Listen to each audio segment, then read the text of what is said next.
Well, Washington, D.C. sure is a place for tourists and visitors, but with the presidential debate just 1 week out, voters here on the National Mall talked about their concerns and what they think about the candidates ahead of Election Day. With temperatures reaching nearly 90 degrees Fahrenheit in the nation's capital today, the heat did not stop the passion of these protesters outside of the Supreme Court regarding this highly controversial abortion issue. Now, the House Subcommittee on Coronavirus questioned former New York Governor Andrew Cuomo today in the House building right behind me.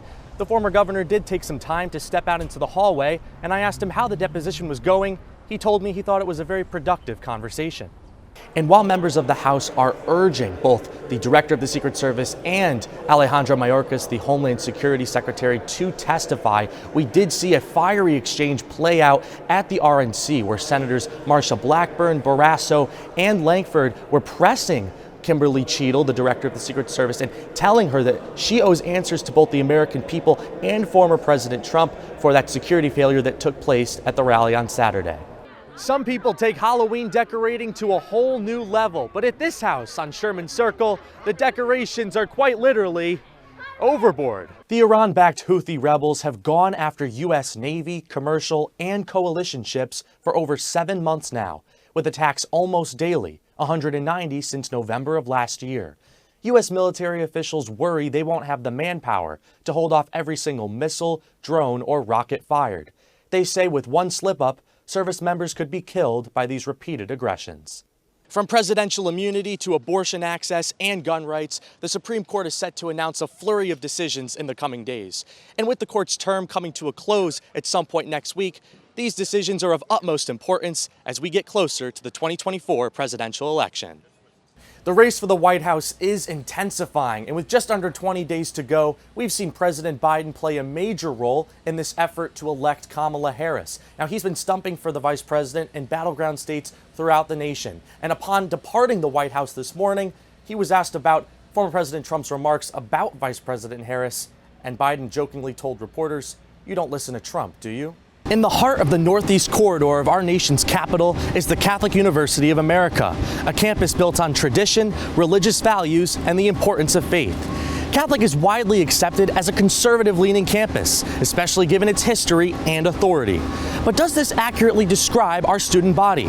What ideas, opinions, and values do our student population hold?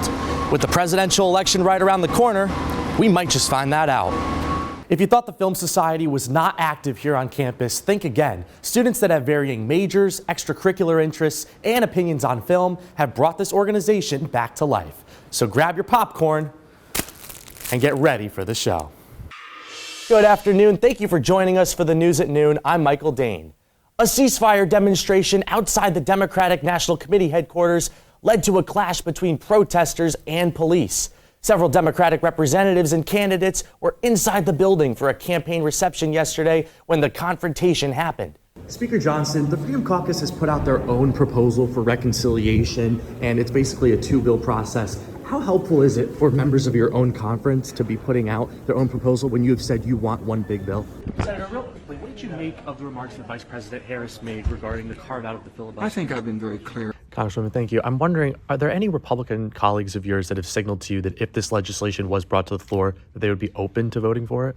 Leader Scalise, can I ask about the Laken Riley Act? That's something that Republicans are prioritizing. Can you talk about that? Yeah. So going off of that, the former president has indicated that he would likely not sign a national abortion ban. What do you make of this and contrasting that with all of these policies listed? He said over the years. Mr. Reid, would you listen to District Attorney Willis and not speak about your investigation?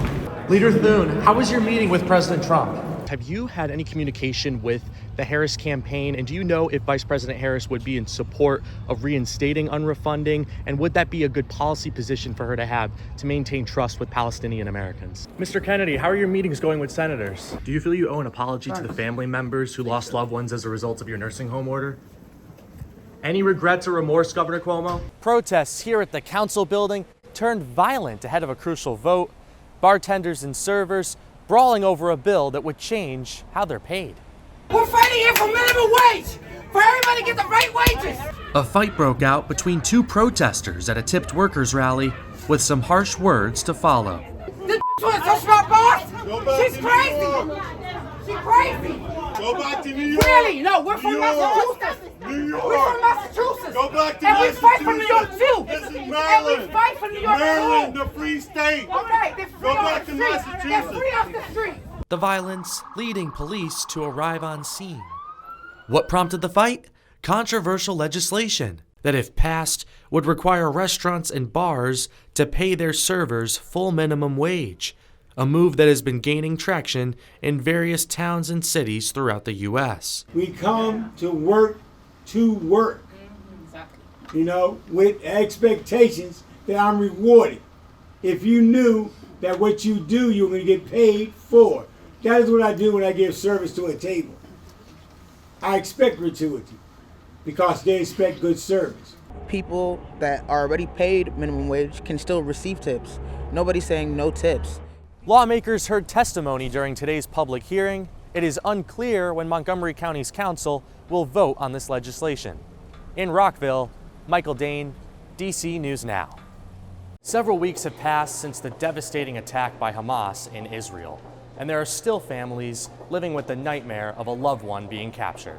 We spoke with one of those families who shared their experience during this difficult period of time. It's my sister. I would do anything for her. Like if I could go to where she is and rescue her, I'm willing to risk my life to get her back, but I just don't know where she is. Yarden Roman Gat was taken hostage by Hamas earlier last month. Yarden's brother Gili and cousin Maya spoke with us about what they know. Yarden and Alon seized an opportunity and decided to escape.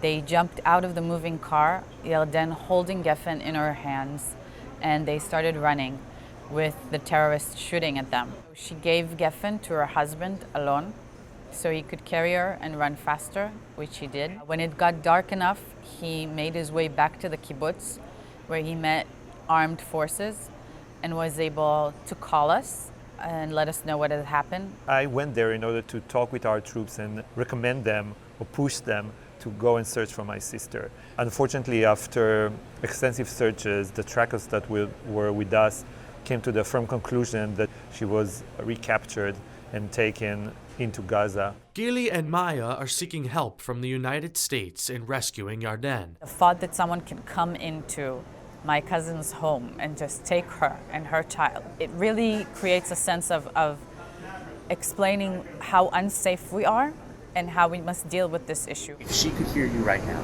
right, there was one thing that you could tell her, what would it be? We just want her to know that Geffen, her daughter, is alive, and that the brave attempt that she did to save her daughter's life was fruitful.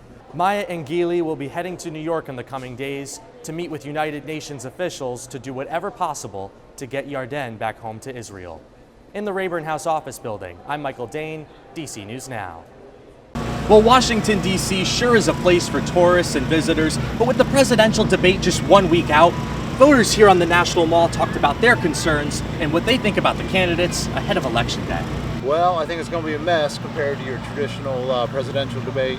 With the nation on edge, voters shared what they hope to see from President Joe Biden and former President Donald Trump in their high-stakes debate. Do you think overall President Biden has handled the economy well? I would give him a solid B. Why not an A? I wouldn't give anybody an A. While opinions varied, one thing is for certain. Feeling anxious. Definitely pretty anxious, but I'm pretty firm in who I'll be voting for. Neither one of them seems very concerned about the deficit, which I find to be a troubling issue as our national debt is now $35 trillion and rising.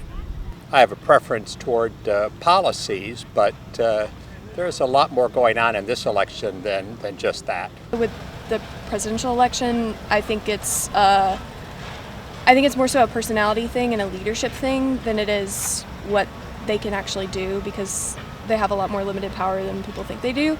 So I think it's someone who is just going to keep peace and not instigate violence. Now, both the Biden and Trump campaigns have agreed to a number of terms set forth for this debate. And remember, this is going to be taking place inside of a television studio, so there won't be a live audience, and mics will be muted for the candidate not speaking. We'll have to see how much of an impact their performances have on public polling.